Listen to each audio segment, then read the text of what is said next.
How's everyone? I'm good. I'm so glad to see everyone of you here. It's a beautiful day that you choose to come over here.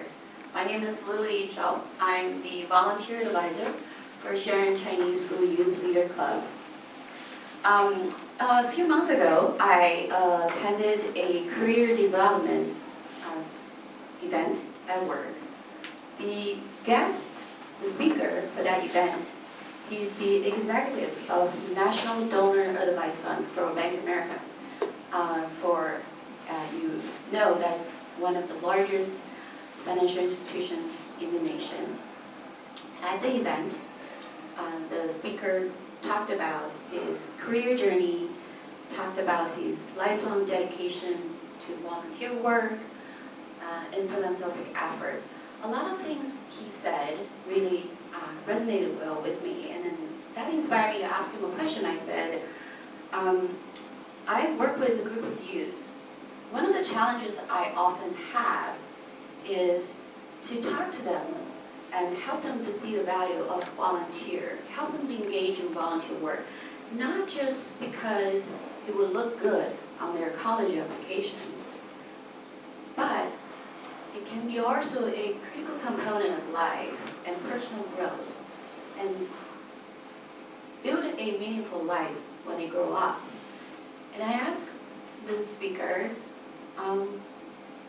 what advice do you have for me? And he looked at me, he responded, you can invite me to speak to them.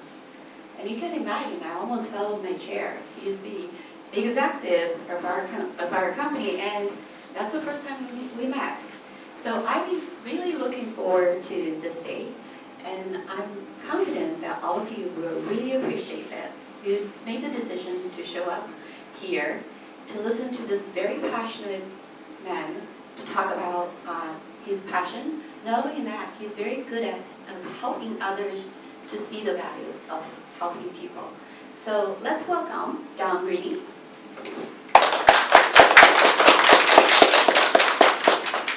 And also I wanted to acknowledge another person. I'm going to introduce quickly Susan Wash. She's the business support manager for Don. She did a lot of coordinations, behind the scenes works to make sure Don cleared up his schedule to be able to show up here on time. And she's a fantastic person to have a coffee break with. I'm looking forward to the next one. Okay. Now, before we get started, actually, I'm going to have my assistant to do one more thing, to turn off that slide and to put up a fireplace.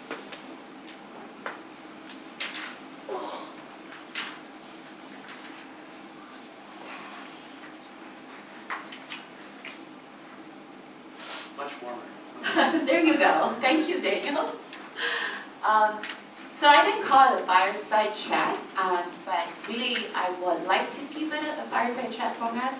And for those of you who, if this is the first time you heard about the term, so it meant to be a moderator and a guest speaker. I have a set of pre-collected questions, which I'm going to start to ask. But we will keep this conversation more interactive and casual. So there will be time at the end for Q&A, for open Q&A for everyone. But during the conversation, if you heard anything Don said and you really feel like, I wanted to learn more, I wanted to ask more, feel free to raise your hand and my assistant will pass the mic to you. Sounds good? All right, let's get started. Good morning, Don. How are you today? Good morning. Thank you for having me. So I didn't really give a very comprehensive introduction about you. So can we? I apologize for this noise. I don't know how to use this properly. So first, do you mind to tell us a little bit about yourself? What do you do? What is really Donor Advice Fund, and how do you help people in your professional line of work? Sure. And thank you. First of all, thank you all for making the time. It is a gorgeous day outside, so to come inside and spend the time with us, I very appreciate it. How many of you know what a donor advice fund is? Okay. Susan. Good. So at the bank, it's interesting. I work with a very specialized group. So I'm somebody who never thought I would work for a bank, and I shared this with Lily. The largest company I'd ever worked with before I came to the bank had 40 people. 40, right? We have multiple hundreds of thousands of people at the bank. One of the things that we do at the bank is we help people in all aspects of their lives, including giving money away. Now, it sounds really simple. I want to give money away. Here's the money. How do I give it? We have built out a practice, something called the donor advised funds, that lets you set up an account. Some of you may be familiar with what a 401k account is, or a retirement plan account, or a 529, hopefully an education savings account for college. It's the exact same idea, except this account is dedicated to giving money away. And it gives you some really interesting tax benefits when you set them up. So in small terms, we help each person set up one of those. In big terms, we give away almost $1 billion a year to charities through these accounts where people have chosen charities they want the money to go to. Do you want me to tell a little bit about my background too? Yeah, we'll get to that. Okay. And just kind of dig a little bit about that. I personally actually do not know that. What kind of things that you do would be able to support the community growth and help the clients achieve their philanthropic goals to the professional line of work? Yeah, sure. So we are set up in such a way that we can help virtually anybody give money to any charitable cause. So we only support charities. So if you're looking to have, the joke I always hear when I tell people what I do is, oh great, well can you give me money? Well, of course no. But if you are a charity, we're able to help people both find the types of charities they want to give to. Many of our people already know what they want to give to. Many of our clients are very wealthy folks who have all kinds of different sources of wealth. They may own a business, they may have lots of stock, they may have all different types of assets, Bitcoin, etc. Well, most charities, and I'm going to include your school, and that's not a critique. Can you guys take Bitcoin as a contribution? Probably not. Right? Do you know how to sell to somebody else's business to get the money from the stock they contributed? Probably not. We do. So what we help do is we actually, in very spiritual terms, democratize the ability to take these very, very wealthy sources of wealth and bring them down to the base level of every community organization in the country. On the other side, we've given the wealthy folks the ability to access every single charity in the U.S. Religious institutions, public charities, schools like yours, etc. I think that's a good point to a kind of a difficult question, as I would say. There's a common thing, when I talk about volunteers and philanthropic efforts, there's a lot of people have a common reaction is, I don't have time, and I don't have money, and I'll think about it when I get rich. Do you think volunteer philanthropic effort is the only thing that people should think about when they have the resources, when they have the money and time? Lily, you know me too well by now, so my answer is no. In general, I grew up in a very modest home. I grew up not far from here, in the nearby town of Quincy, Massachusetts. And charitable giving was always part of my family and what we did, whether it was my mom, who was very involved in our church, and she would do a lot, like you, a lot of work with the youth there. At the same time, my parents also used to require us, whenever we made money in our first jobs, paper route, shoveling snow for my neighbors, a portion of that had to go into a budget for giving money away. And then when it got to be enough money, we would decide, okay, where would that be a good place to give money to that meant something to me, and where I felt the money would have an impact. From there, that actually helped me start to realize that doing that kind of work actually made me feel really good. And so in many ways, it was this self-fulfilling piece where I'm not sure I would have come to it without them, but once my parents kind of sparked that, that became a big part of who I am, frankly, the reason why I am where I am today. Well, then we can go back to the question you were saying, dig a little deeper. Going back to where you started, I remember that when you had the career development, it was a fascinating start point. I'm not going to spoil the, I'm going to let you to tell your journey. How did you get to where you are right now?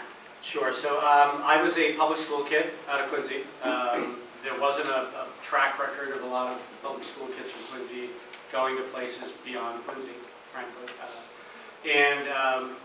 I just had a great experience working with some great mentors, some of the volunteer work I did, etc.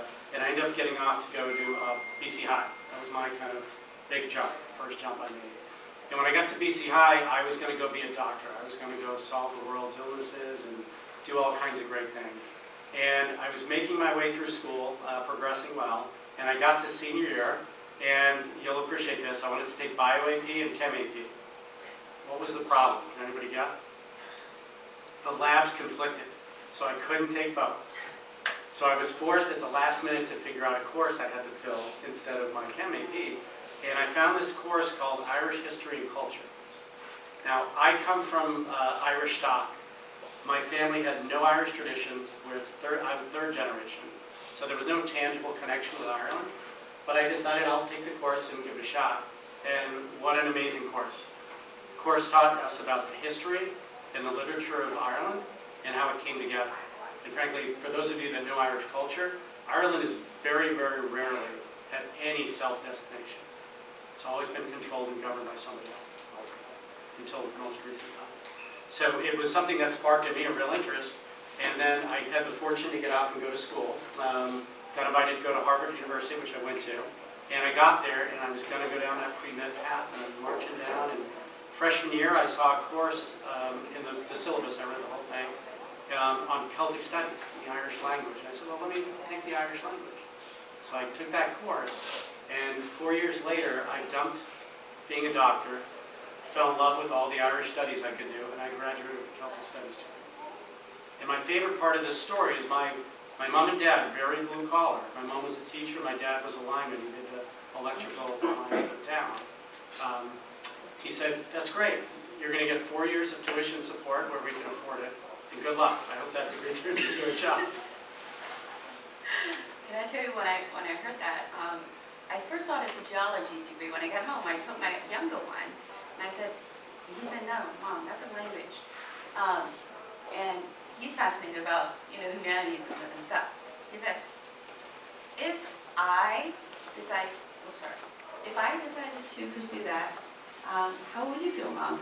And I didn't say that, but secretly I was like, Mom, you're going to give me a heart attack. Okay, then how did you, so that leads to where you graduated, and then how did you find the first job, and then where did you find your career path? I'm going to take a half step back and then I'll go forward. Okay. One thing I forgot to mention, one of the benefits that I found, again, when I got to Harvard, I didn't know much about that type of an environment, a lot of the people who were there. I got a chance to go live in Ireland for 6 months during junior year, so I studied abroad with no one. I lived in an apartment on my own. I went to school on my own. I took a job there because I needed money when I was there to support myself. The university was good and they gave some support to make it all possible, but I had some amazing experiences there, not just in Dublin. I went to London one day to go visit somebody I knew. I walked into, I don't know if you're familiar with the poll tax in the UK. So taxes in the UK used to be based on the number of, they were looking to introduce a new tax standard where instead of the amount of property you own, it was going to be based on the number of adults in your house. So think of poorer families whose kids are still at home. They were looking to jack their tax rates up 2, 3, 4 times. And if you had more property but no kids at home, your taxes were going to go down. I walked into literally a riot. I was not part of the riot, but getting to see the experience and the exposure there and what I found in Dublin, absolutely amazing stuff. But, so coming out, where did I go? So when you graduate from Harvard, they have all kinds of great career resources for you. They're going to point you in the direction of law firms. They're going to put you in the direction of business opportunities, analyst positions, Bank of America, all that kind of stuff. Well, I had no interest in any of that. When I was in school, my second year, I realized that there was a lot of volunteer opportunities out there and I hadn't tapped into any yet.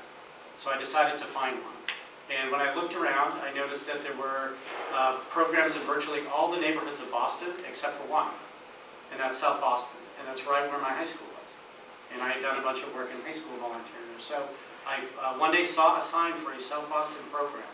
And it was a program that was helping moms who were living in the projects, single moms, get their high school diplomas. And what we were doing is we were going to provide the kids with after-school activities so mom could study instead of having to watch the kids. Neat stuff. And then in the summer, we turned it into a full summer camp. We took the kids for 12 hours a day. Mom and could go study. We had one mom who got a degree in radiophysics. If you remember, I told you master's degree. And lots of high school diplomas came out of that, and their ability to go get jobs, neat stuff. That became my real passion. So when I got out of school, I initially signed up for a law school interview, a law firm interview. Tried it out for a couple of months. I was good at it. It was fun, knew people, but there really wasn't any passion for me. I got a call about 2 months later after I'd started, so 2 months in. This group that used to provide funding to summer camps all across Boston had one that gave me some money to run my camp. And they called and said, the person who's running this left. Would you like the job? So I went and interviewed, and I basically went and started working with corporations and foundations to raise money, and then all camps all across greater Boston to help them make sure they need to use the money. That's what started me down that path. So I'm gonna come back and to dig a little bit more about the value of volunteer. But since you talk about the degree and then you just get out of Harvard, I do want to ask a question. This is coming from the parents who signed up. Ivy League. So obviously, even for me, Ivy League has a special weight when it comes to the college choices for kids.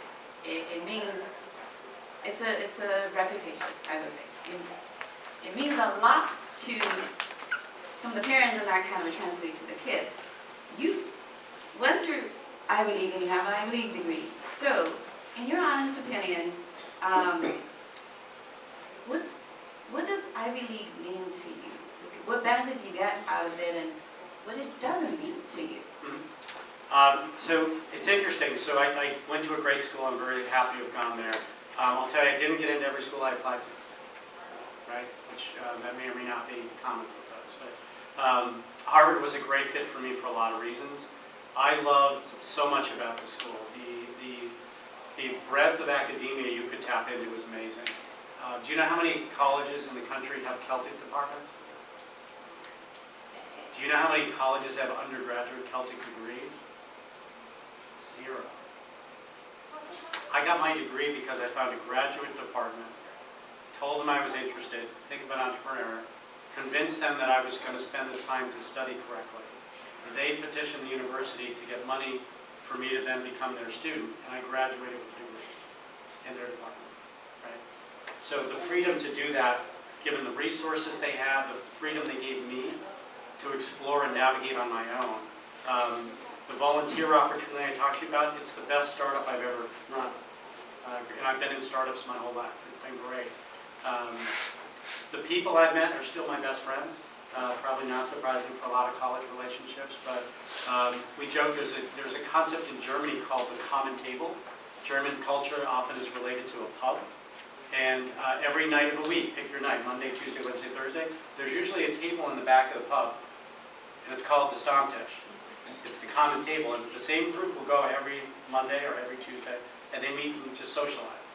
I do that with my friends. We have a call next Thursday.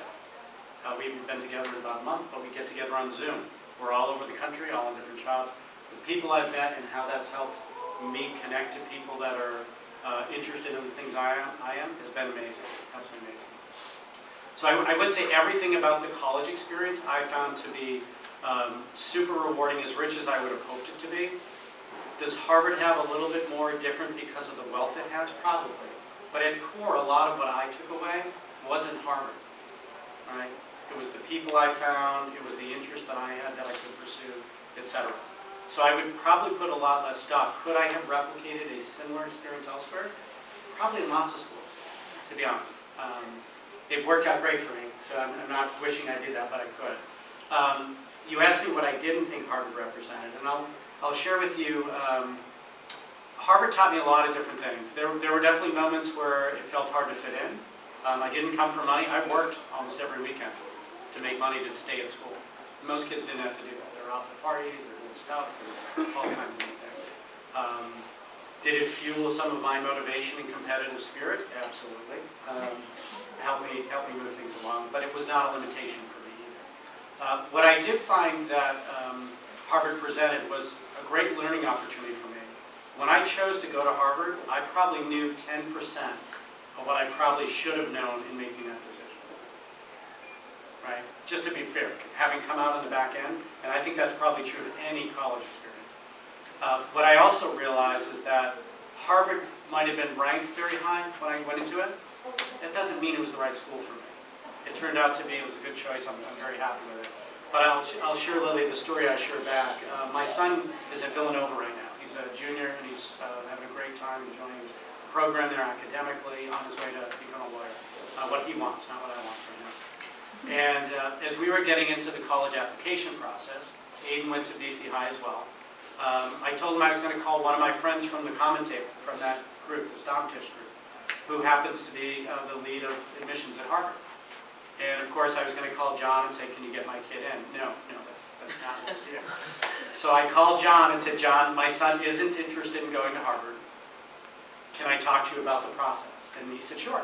He said, "As long as you're not interested, happy to share what I can." I said, "Well, do me a favor. I'm a first-time dad going through this process. What's the mistake that parents make that you would correct if you could for them?" And I was shocked by what he told me. He basically said, "Listen, we see all kinds of very high-achieving families and kids come our way, and the biggest mistake I see that leads to families where you've got a strong relationship, or maybe one that's not even as strong between the kids and parents, and it gets fractured, is when the parents express their disappointment in their kid's choice of college."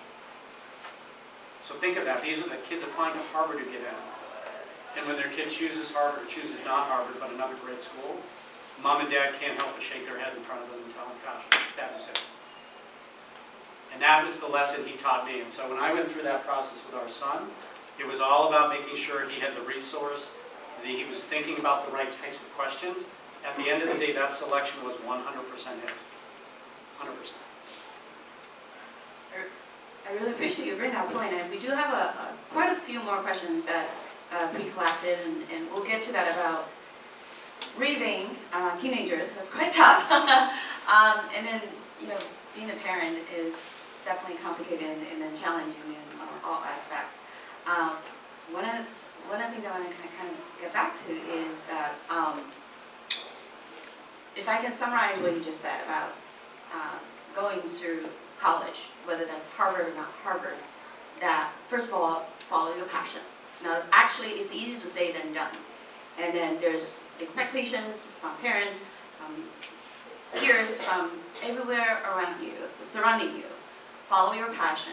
I don't know how to, I guess there's no simple workbook to tell you how, but follow your passion. And then utilize the resources that are provided to you, whether you're in Harvard or not Harvard, and make good connections. This is where the power of friendships comes in. That and actually a little bit kind of the comfort for parents that if you know your kids are hanging out with a group of good peers, they're going to turn out to be okay. It might not be at that moment. They are going to turn out to be okay.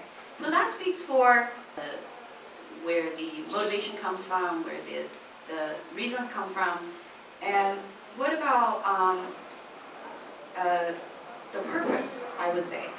Meaning that if you can go back a little bit at the time before you go to Harvard, in high school, you grow these passions about helping the neighborhood, families and stuff.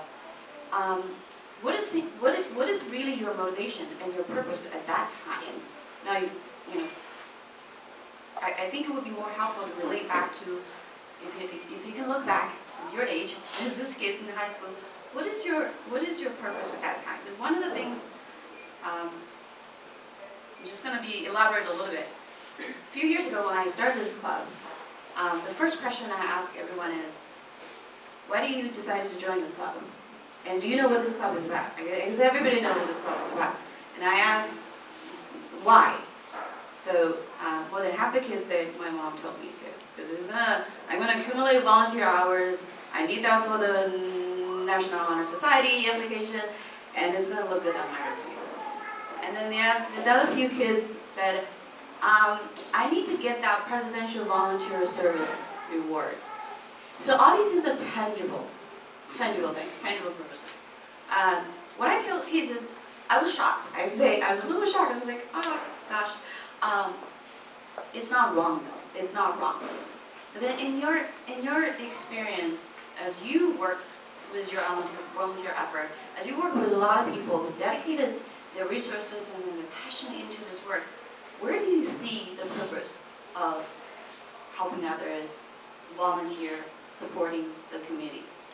Yeah, it's interesting. If you remember back to my early story, the volunteerism and the charitable instinct was kind of something my parents they forced on me to start as a discipline to start with.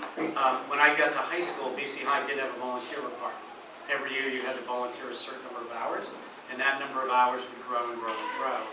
And when I got to senior year, it was actually the last quarter of school is a volunteer quarter.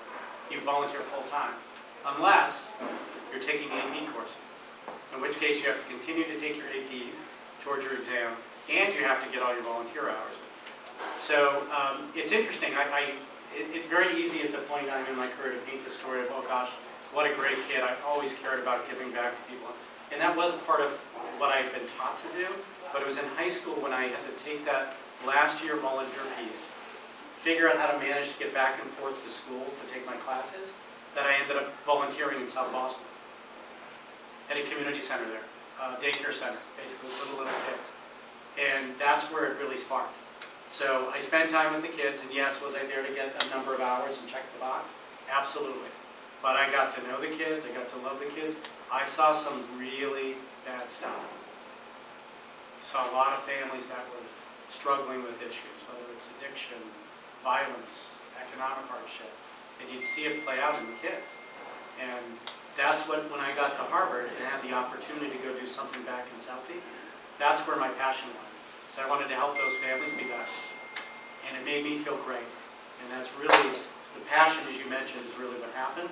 I was forced to try things and experiment. And even this club, the way you described it, try. Like if your mom made you come, awesome.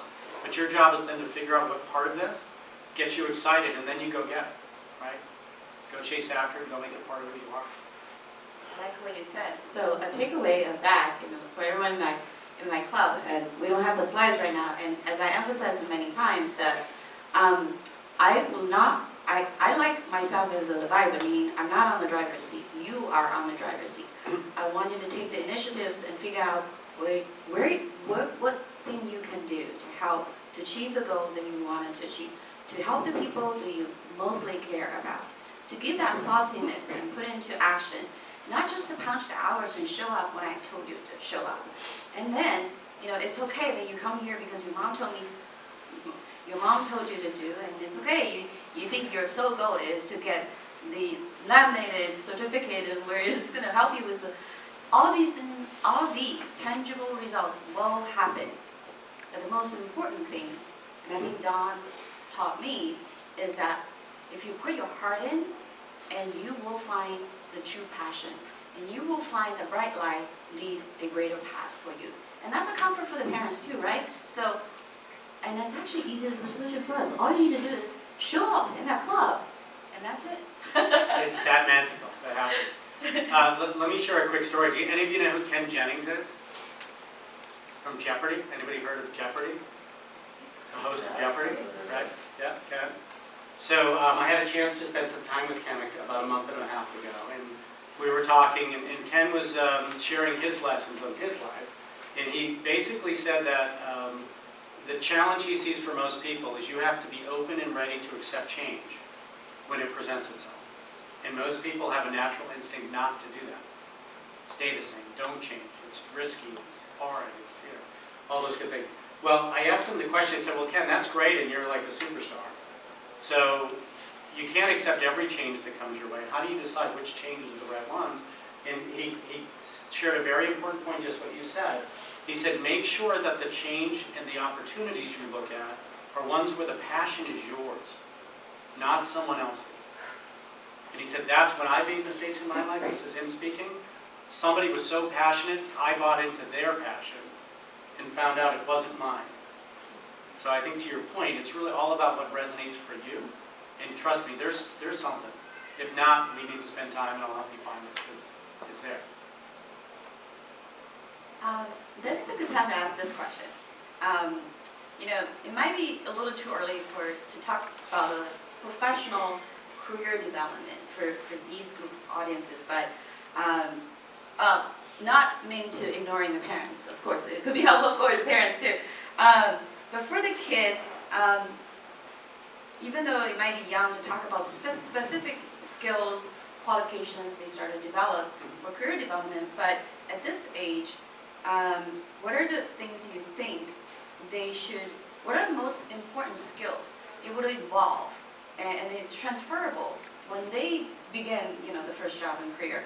And you think, as you lead a huge group, what are the most important skills and qualifications you value when you choose to, give certain associates opportunities to grow their career? I love it. So let me start, and I'll reflect what some of the skills and talents that I gained that I think have helped me, and I'll talk about my team, and we can ask Susan whether I'm telling the truth or not. On my side, when I think about some of the things that have helped me try to be objective, I've always been really stubborn. I was the fourth kid in my family. Mom and Dad were busy with lots of stuff by the time I came along, so I had to do things for myself. So I never looked to depend on other people if I could do something. If somebody said you can't do this because I'm busy or whatnot, I'd figure out how I had to do it so they didn't need to help me. Or I'd go find the other person who wasn't too busy. I'd go to Harvard and say there's no Celtic program. I'm going to go find a professor who will sponsor me and make it happen. So I would say one of the important things I learned is be your own best advocate. Right? Decide what it is you care about, what you want, and don't take simple no's. It doesn't mean you have to fight and yell at people. None of that. That's not my style. And anybody who works with me will tell you that. But don't necessarily believe things aren't possible until you confirm they're not possible yourself. Right? It doesn't mean go after the impossible because you just want to try the impossible. But I will tell you, if I didn't serve as my own advocate, a lot of doors never would have opened. Right? Sorry, one thing I forgot to mention when I went to Ireland. I had to go fight Harvard to give me permission to go. They didn't think it was a legitimate course of study because it wasn't a university on their list, because nobody had ever done it before. So you have to learn how to fight City Hall in a way that's productive and that you can get it done. And at the end of the day, learning the skills to then become your best advocate will help you be an entrepreneur by nature, which is how I describe myself. I've always been a self-starter. How do we build things, change things, challenge things, make things better? And it's a lot of what helps me at the bank. Lily knows this well, but the bank is a very big, complex place. We are a very small, important group around giving. I rely on almost every different part of the business at the bank that no one can see to make happen for my clients what happens. And it's only because I've gone and found those solutions, brought them back, and found creative ways to make it work. That's one. So be your best advocate and entrepreneurial. The second one, and this will come back again, is self-awareness. And this is a really difficult skill for a lot of folks. It's being able to step outside of yourself and look at yourself honestly. And decide, okay, am I being somebody who's not understanding how I sound to people? Am I not understanding what I'm asking in the way that it's being asked of people? And making sure that you have the ability to not have your ego leading the way. You're always right, you're always determined, etc. But you can take stock and reflect, honestly decide, okay, is what I'm trying to do and how I'm trying to get it done something that if I were not me, but the person being asked, would make sense and I'd be excited about helping them. And that's a really hard skill. It requires you being pretty vulnerable with yourself and at the same time being super confident once you've got that sense that I am being self-aware. What I shared with Lily at the bank program was being very mission-oriented for yourself makes my life very easy. Because I know what I'm trying to do is the right thing. Once I orient back to that, there's no wall that I won't go over. I don't worry about people thinking it's about my ego or I'm trying to do things I shouldn't, because I know that's not true. And so your ability to be self-aware for yourself and have a mission behind what you're trying to get done that's about the right thing, massive skills. Now I'll come back to my team real quickly. So we have a wonderful team across the country. We do great work supporting some wonderful people around their giving. Do we work with angels all the time? We don't. But we like to think that we help people be more angelic every day. Our team itself, I would say that we have very different people, very different backgrounds, education backgrounds, social backgrounds, skill sets. the common things that we always look for is people that are willing to put the team above the person. And that's easy to say, but it's a very important skill to be able to discern. That self-awareness thing is easily the top skill I look for. I look for ingenuity and creativity. If you're not entrepreneurial by nature, it's very hard to be in a dynamic group that's requiring that. And then beyond that, it's people that are frankly kind. We always approach each other with respect, and if we often run into folks with a lot of big egos in the world we live in, I don't hire those people. They're going to be better served for their own purposes elsewhere. First time I saw Susan and Don, they all gave me a big hug. And then I didn't come in, I was going to shake hands. They gave me a big hug. I was like, oh! But that really that warmth, that really transferred to me. I wanted to mention one thing, because it can be a little bit tough to understand for these kids. So self-advocacy and self-awareness, that's both very important. For me, I told you about my story. I think the biggest challenge when I come to the States is self-advocacy, like making decisions for myself and stand by for myself, because I was taught in my education journey is that listen to what teachers say, listen to what parents say. And it's tough. And even for the kids growing up here, it's going to be tough. And this is where you mentioned about vulnerability. Can you explain that a little bit? Is that my interpretation is that you should allow yourself to make mistakes. And can you elaborate a little bit? Sure. It's funny, when I get to come visit you today, I always joke, there's a piece of society here in the U.S. that teaches you that the people that you should admire most have lived a perfect life, like they've got a perfect profile. And what we're taught as a skill is to look at your background, and as jagged a path as you may have taken, and I'm going to walk you through some of my jaggedness, you tell a straight story. So there's a logic for why you are who you are. Perfectly logical from the day you were born to right where I am today, which is not how anybody's career or life goes, right? So that is a bit of a fallacy that it's important to realize you should make mistakes. As I mentioned to you, when I got to Harvard, I told you 10% of the information I needed to know that would be a good school for me, I had. The odds of that being the right school might have been pretty low, right? Have I had a perfect experience and not made mistakes? Of course not. I picked the wrong job right out of college. I was going to work for a law firm. 2 months, boy, that was colossally damaging, right? Set me back forever, never got back on my feet. Of course not, right? You shift gears and you change and you find something that works better for you. So I would just encourage you, as you think about the vulnerability, it's like take shots. Take shots and fail. Like that's how, if you talk to anybody who's had success, they have failed everywhere. But the successes are the only things that get spotlight, right? You could pick celebrities, I work with all these folks. Celebrities, athletes, politicians, successful business people. You guys are familiar with venture capital, do you know what that is? So rich people give their money to a venture capitalist who decides which businesses to invest in, because they're going to make a lot of money and they'll give the profits back to the people who invested the money. Well, venture capitalists, when they're looking to invest in a company, they're looking for a great company idea, they're looking for an expanding market, and what's their criteria for the person who's running the company they want to invest in? They're looking for someone who succeeded in running businesses and doing what they want, grow the business. Their second most preferred person, somebody who's failed. Because they know someone who's failed has learned a ton of lessons on how not to fail the next time out. So I would just encourage you, failure is absolutely part of your path to success. And if you're going to avoid opportunities to fail, your world is going to just be a lot smaller at the end of the day. I think there's a Chinese saying, what didn't kill you make you stronger. Pick up yourself and then you'll become more powerful. And speaking of that, so we should allow, as children yourself, and you should take risks and follow your passion, allow yourself to make mistakes, allow yourself to look back sometimes. And as parents, as where I wanted to kind of shift a little bit to parents, and I think that comes to us as well. We have this super responsibility. We want to make sure we have all the good intentions for our kids. We want them to do well, we want to have a good life, we want to provide everything we could for them. It didn't come to a certain point I had to realize, actually, I need to give them certain level of independence, allow them to stumble and fail as well. And I remember you mentioned that a little bit already, is that was really a awakening moment at that time when you talk about, maybe you can repeat what you said, is about the parents' approval, disapproval. How does that impact the kind of the emotional strains for the children?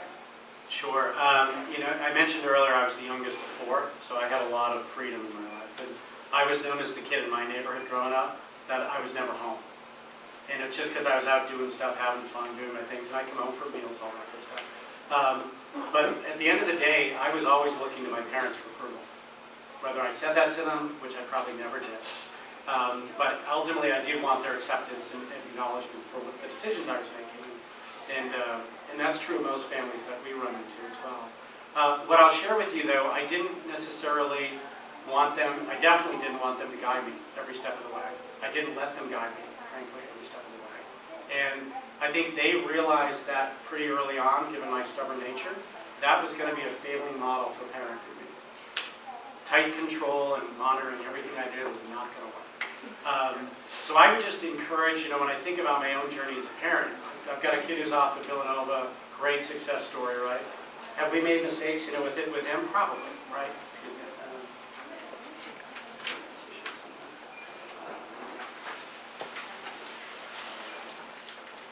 But what I would just share is that if I think about, some of the mistakes. Oh, so that's it. Yes, thank you. If I think about some of the mistakes that we've made with our kids, it probably was not being as free with them. And recognizing there is a point at which they own their own choices, and they own their own decisions, whether they worked out or not. And that really was probably the most beneficial part to me as a parent. And I frankly had it a little easier because of my background, kind of the way I grew up. And I'll share one small story with you. So think about this as a parent.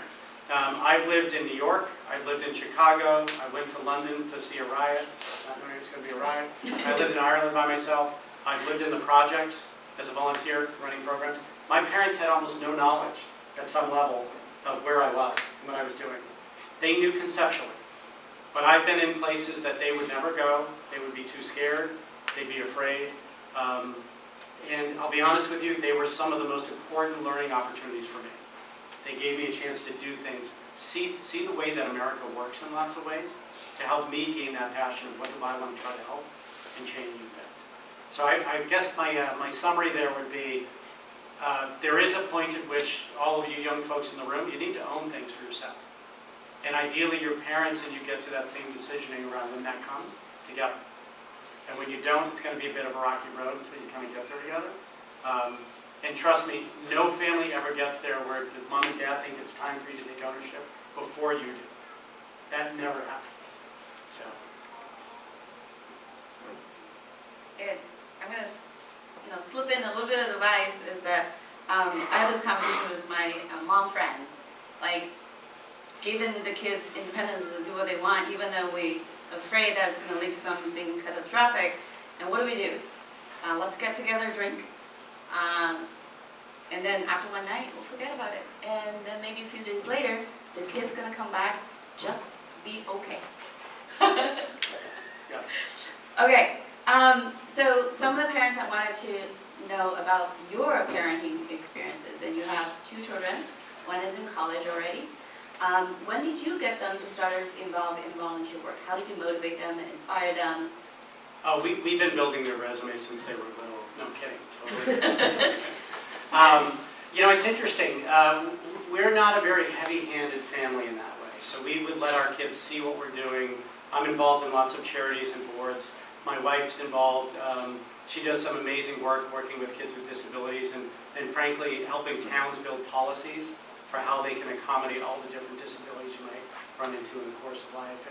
And so we haven't tried to push that on the kids at all. Similar to my background, Aiden went to BC High and he's had that volunteer requirement. He started off working locally. He then went to the Dorchester House. Many of you know it's a Boys and Girls Club in Dorchester. Got to meet a bunch of families there. And Erin has been doing volunteer in different ways around town and doing things on her own. But what's been helpful for us, and this is one of the joys, back to your story, we've never pushed Aiden to volunteer past Dorchester House, which was a school requirement. 2 days ago, he just had his final meeting. This weekend is a massive Special Olympics program in Villanova that he's now running, right? He's never expressed interest in working with kids with special needs or disabilities. He found that on his own at Villanova.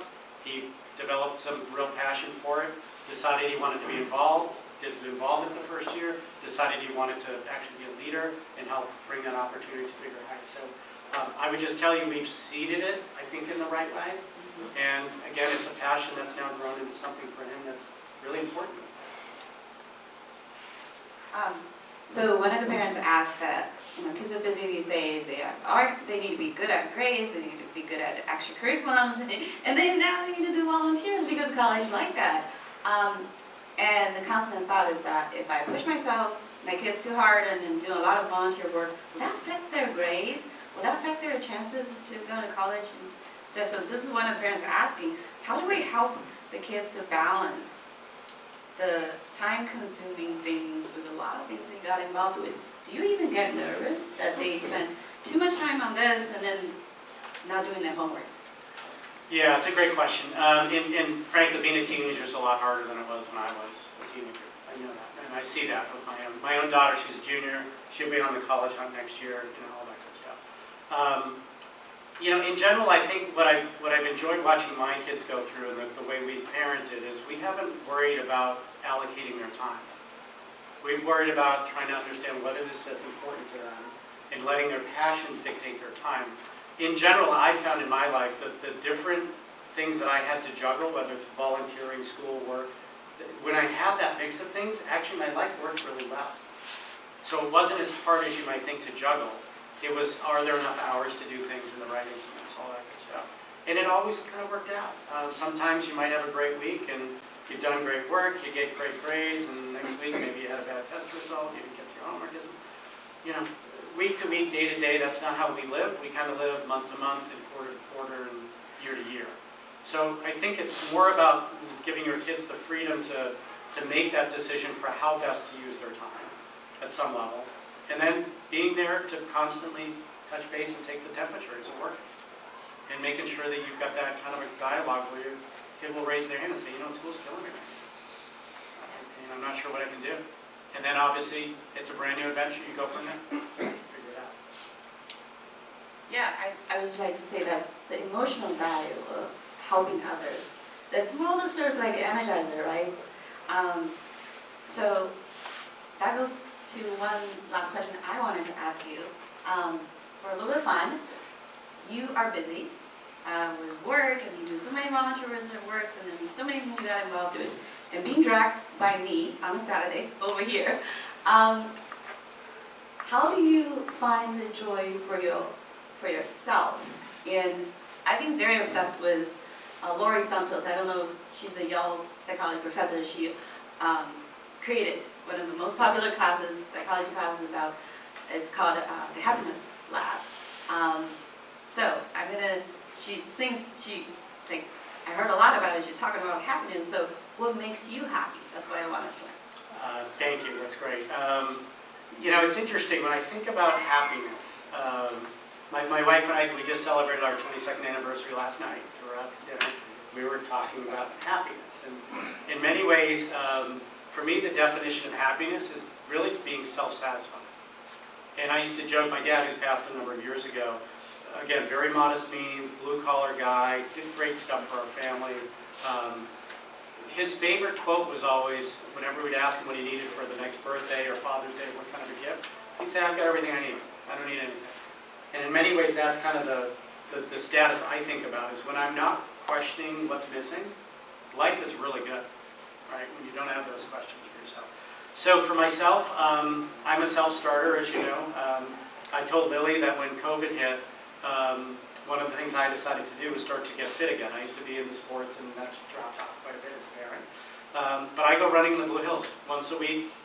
On Saturday or Sunday morning, you'll find me dressed all in black, running through all the crazy trails. Quincy, try to hit 4 cities or 4 towns in one run. That's the goal. Quincy, Milton, Randolph, and Canton, right? That's where I try to touch every base. So that's one piece. Susan knows. One of the things that we've done for some people at work who we work, we have very good partnerships with certain people around the country. Susan is an artist. She actually blows glass. She makes glass art, hot glass, right? So we decided we were going to make some homemade trophies. So Susan built these amazing glass ornaments, and I like to do woodwork. So one of my passions is I like to figure out how to make things with wood, and I don't like to use nails and screws. So how do you make things without the need of nails and screws? It's all grooves and tongues, and so I like to do some hack work there. And then ultimately, it's just my daughter. I go to every one of her track meets. She runs cross country. I hate the idea of running like as a daily discipline for like track. I love running for my own sake because it's good. But I love going and watching her sport. She's a soccer player. She's been a basketball player. She's a long jumper. So being able to see her do what she likes to do is awesome for her. So that's really kind of it. Work is a really good passion play for me. I have my own little things, and I've got my family to spend time with as well. Awesome. Thank you so much. And thank you, all of you. You being such a wonderful group of audiences and very attentive and quiet. But now this is the opportunity for you to ask questions. And Daniel will pass you the mic. Or you can just stand up. Maybe, because this is a room small enough, and just shut up.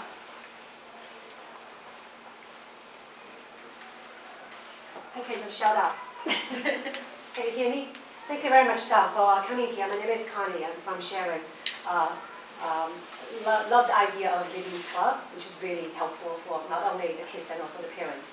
So this question is not directly related to the volunteer experience that you have. It's about kids' financial literacy.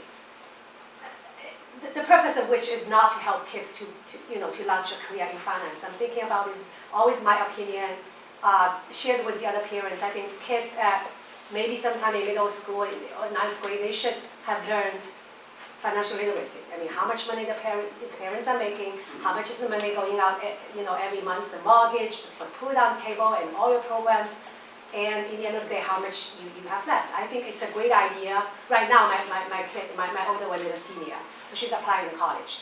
We have been telling her, and she's taking some online courses about, pretend you get this job. Once you graduate from college, this is the money you're making, you're paying the rent, you're paying the food.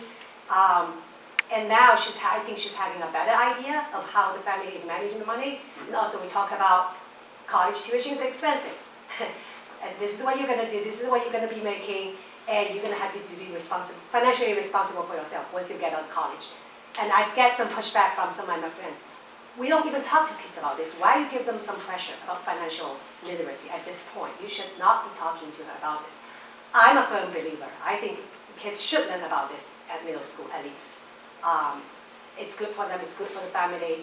It's sort of a skill that they're going to have to take an embark to lead a responsible life, a financially responsible life for themselves. I want to hear your opinion and your experience.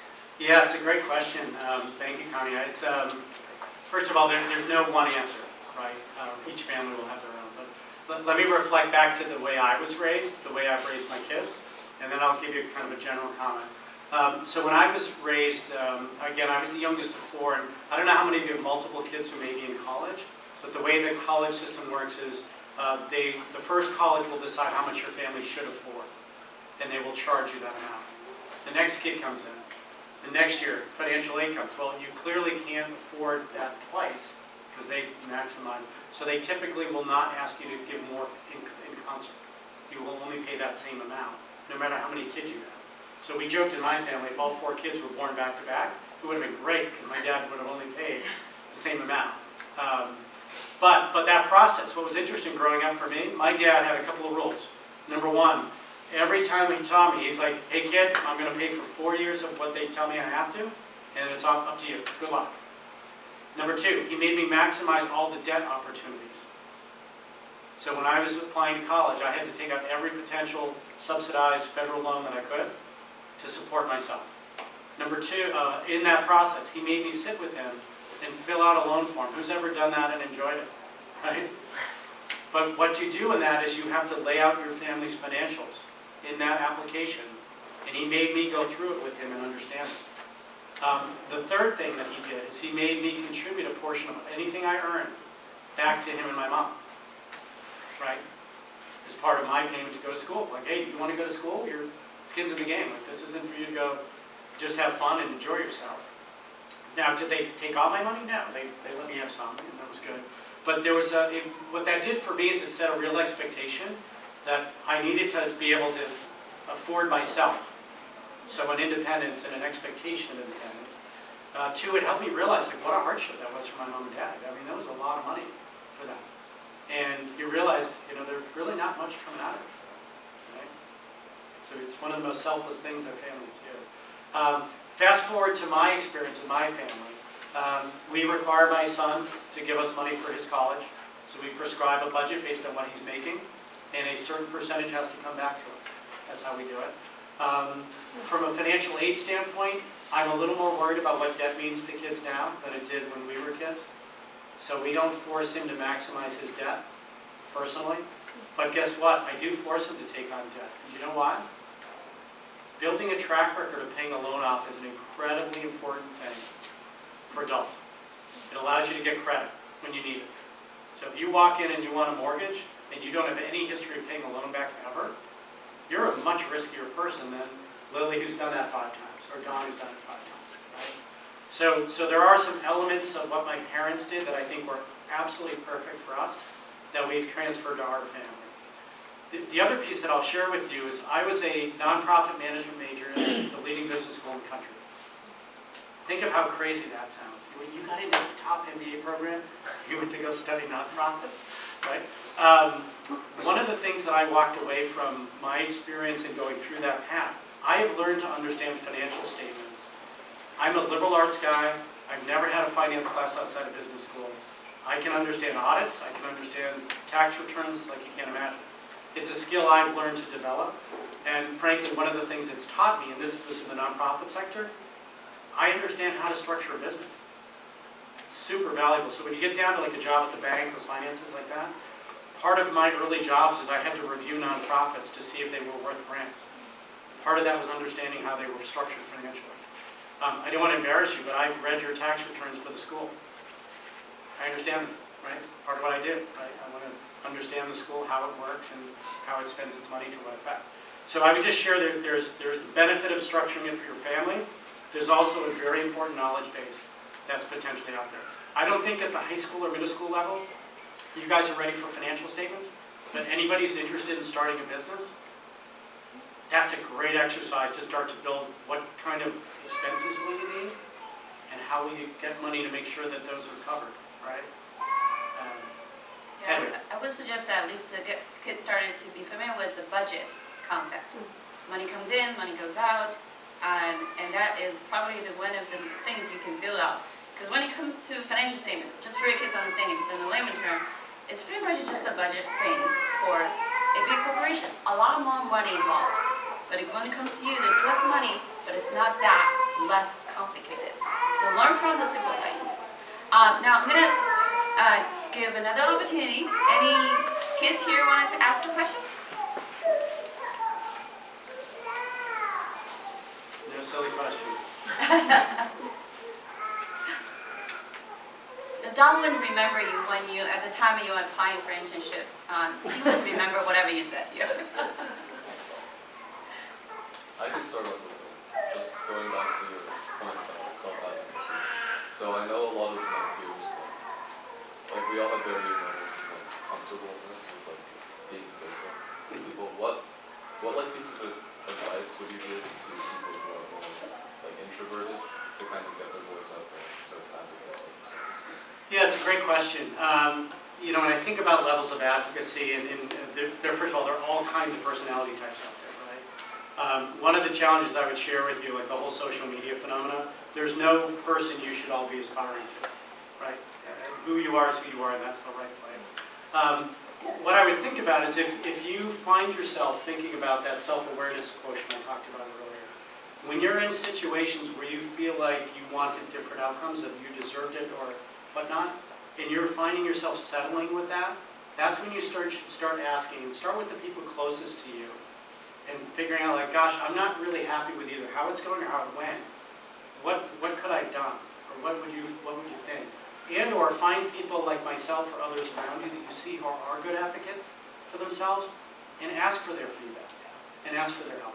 I will tell you one of the best untapped sources of knowledge. You guys are good to let me have the mic today. I guarantee you there's so much more knowledge in this room than we've talked about today. And just don't skip past the fact that your parents, others, have gone through all of this at different levels. And if it's not your parents, it could be your neighbors, it could be your best friend. Find somebody that you can relate to. And you will find they will reinforce your self-awareness of, you're crazy, what are you talking about? You weren't treated unfairly. Or, you know what, that was totally wrong. Like, okay, well, great, now I feel affirmed. Like, how might we do something to either prevent it or change that? Don't be alone. That's the biggest issue. You're never alone, even if you think you are. Apologize, but since we started 5 minutes late, so technically I'm doing okay. So we're just reaching an hour milestone. So thank you, everyone. I hope you enjoyed the conversation, and thank you so much, Don, and Susan too.